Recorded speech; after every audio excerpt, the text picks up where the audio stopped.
understand it. So, hello, my name's Terry. My co-author is Andre Chavala. He unfortunately could not be here today.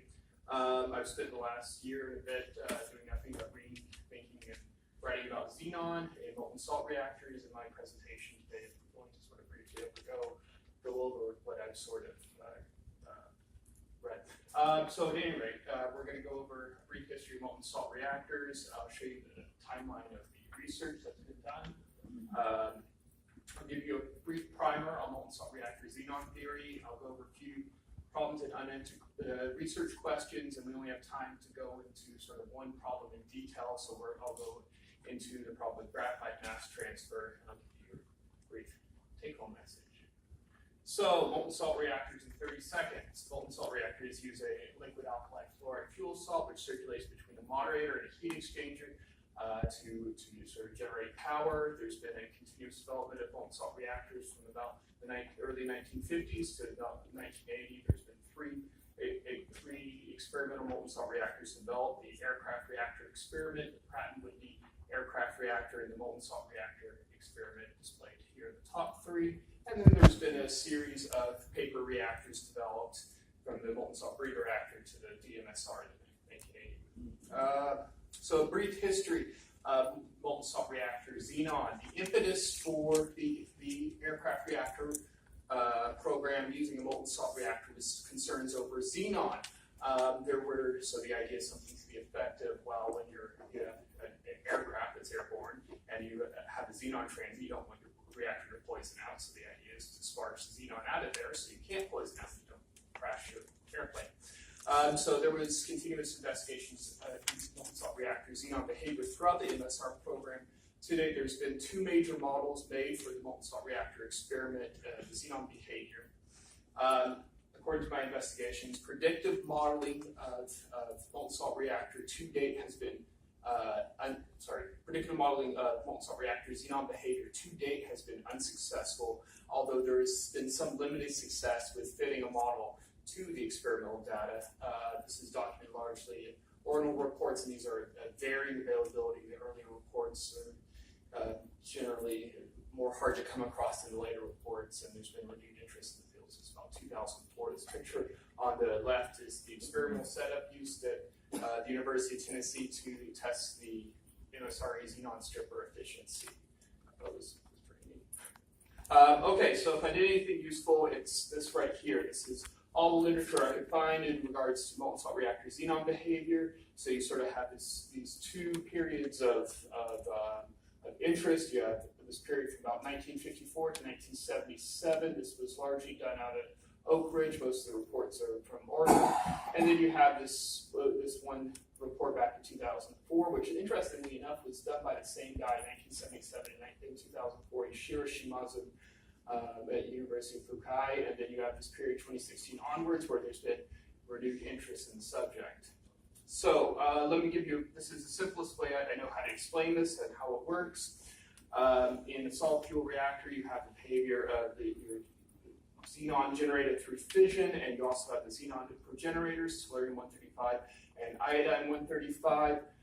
The fission generates both xenon directly as well as the xenon progenitors, and these decay in through the fuel salt here. Once inside the fuel salt, the xenon can migrate to graphite, any sort of circulating bubbles in the reactor, go through the xenon stripper or enter into the cover gas, whereupon it exits through an off-gassing procedure, or it can fall through the holes here into sort of decay/burn-up realm and exit the system. I kind of picture a little guy walking around and going through a little room here. That's how that makes sense to me. So that's molten salt reactor xenon theory in 20 seconds. So here's a comparison of some of the MSR xenon models that have been made today. So here, Miller in 1961, he modeled graphite and xenon stripper behavior and investigated the effects of graphite mass diffusion coefficient and xenon stripper on the xenon poison fraction in a molten salt reactor. Kettle and Hutzel, back in 1968, they were the first to include circulating void behavior in their MSR xenon models, and they predicted, or tried to predict, the MSRE steady state xenon poison fraction and they also investigated the effects of bubbles on the reactor. This model was later used in the MSRE for online calculations. Engel and Steffi, they had this sort of posthumous MSRE Xenon model, and they used this sort of lump parameter approach. They were the first to do transient analysis, and this was the model that they were able to fit to some experimental data in some situations.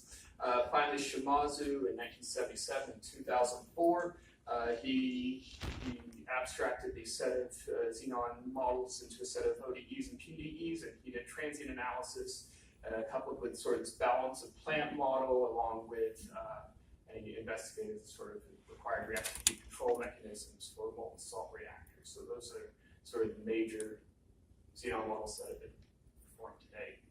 So there's lots of problems and unanswered unanswered research questions. I have more questions than I have answers. To date, there's some potential questions. To date, there's been no MSR Xenon model developed that's successfully predicted the Xenon fraction a priori. Are any of the previously developed models phenomenologically correct? What minor phenomena, such as absorption, have we omitted, and under what circumstances do these minor terms become non-trivial? Even if a model that is phenomenologically correct has been developed, how can we be sure that various parameters, such as rate constants, are correct? I'll get into this in a bit more detail here later. Are there transient conditions which would bring the model out of its operable regime? So if there's a reactor heat up and or failure on the secondary side, can this affect the xenon behavior such that the model no longer predicts the correct behavior of xenon? Are there solubility-related effects we should be concerned of? How does the accumulation of gaseous fission products relate to the solubility limit as measured in lab? There's a difference between sort of in situ and in lab situations. Can the time evolution of the reactor alter the phenomenology relevant to MSR xenon behavior? For example, iodine-135 and corrosion products, what's the interplay there? Or tellurium-135 in a potential mobile solid phase, such as bits of moderator that chipped off into the fuel salt. Or is it pore clogging in the graphite a significant concern? There's lots of unanswered research questions. Here's one potential problem with modeling efforts. This is the variation of the circulating void fraction, so the relative constant amount of gas in the reactor. This is variation of the circulating void fraction with respect to pump speed. You note the sort of sensitive dependence on some of these regimes where you have very minor variations in pump speed and large variations, or relatively large variations in circulating void fraction. So that's sort of another impediment to modeling efforts. So we only have time to look into one thing in detail, so let's look at the graphite mass transfer. So these are the graphite stringers in the MSRE, which comprise the graphite moderator. And here is a microscopy of the graphite stringers, sort of looking into them in detail. And these black regions here, these are void spaces, pore spaces within the graphite stringers. And what xenon can do, it can migrate from the fuel salt into the graphite stringers. So these are sort of like 1 micron diameter. So you have permeation of xenon-135 throughout the graphite stringer system. So in the past, what they've done is they've modeled the mass transfer through an equation like this. This is the mass transfer coefficient. The concentration of xenon-135 in the liquid and the concentration of xenon-135 in the gaseous phase. This HRT term, this is sort of this fictitious term which correlates the xenon-135 concentration as if it was in the liquid to the xenon-135 as if it was in the gaseous phase. But anyway, they assume that the concentration differential is the driving force. At any rate, the important thing here is this mass transfer coefficient. This can be predicted by a Dietz-Balter-like equation. Typically, we think of Dietz-Balter in terms of heat transfer, but in this case, we're thinking of it in terms of like a mass transfer analogy. So Sherwood in 1954, he investigated mass transfer in wetted wall columns, circular wetted wall columns. and for various non-molten salt substances, and he got pretty good correlation, in my opinion, for various non-molten salt correlations. Yoder in 2014, he investigated heat transfer, not mass transfer, in molten salts for the same sort of correlation, and pretty decent results. But what I couldn't find any literature on was sort of mass transfer in molten salt. There's mass transfer for non-molten salts and heat transfer for molten salts. Well, what about mass transfer for molten salts? So there's been experimental work done in this. There was experimental work done for the MSRE. So they did what was called the Krypton experiment. And the Krypton experiment, basically what they did is they filled the reactor full of radioactive Krypton-85, left it on for a few hours, then shut off the supply of Krypton-85 and watched the decay curve, these Geiger-Muller counters here. The decay curves were able to produce a sort of characteristic curve like this. They postulated a number of mass transfer mechanisms, and then they successively peeled exponential decay processes off of the cumulative curve, and were able to come up with a number of characteristic half-lives for each of these rate constants, and thereby derive the mass transfer coefficient from the sort of conservation equation that ends up looking like this. And there's an extra zero there, but they got decent agreement between experimental and calculated results. So there's an argument for and an argument against the validity of this. So the Dietz-Balch relationship is valid for heat transfer in molten salts, but it's not valid it's valid for heat transfer in molten salts. And the Dietz-Balch relationship is also valid for mass transfer in various non-molten salts in a wetted wall column. The Krypton experiment was able to find experimental evidence that aligned with predicted results, so that's the argument for. The argument against is something to the effect of, well, the MSR field channels are mechanically different than wetted wall columns. They're a dry wall, effectively, rather than a wetted wall. And the exponential peeling process, which was used to get the mass transfer coefficients, was inherently subjective in nature and was probably influenced by the judgment of the investigator, or probably some sort of outcome bias where he knew what it was going to be before he went into the investigation. And the other argument against is something to the effect of, well, the Ordinal 4069 model overpredicted the measured xenon poison fraction by more than a factor of 3. So whether or not it's valid, I think is still up for grabs.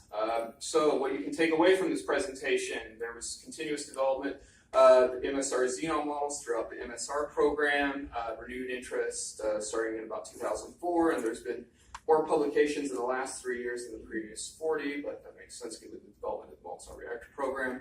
There's many unanswered questions. Are the models phenomenologically valid? I don't know. Well, it can be argued either way. No evidence was found that indicates that predictive modeling has ever been successfully performed a priori, and I think there's lots of potential for experimental work to be done in this domain. So that being said, thank you very much for your time, and look forward to your questions.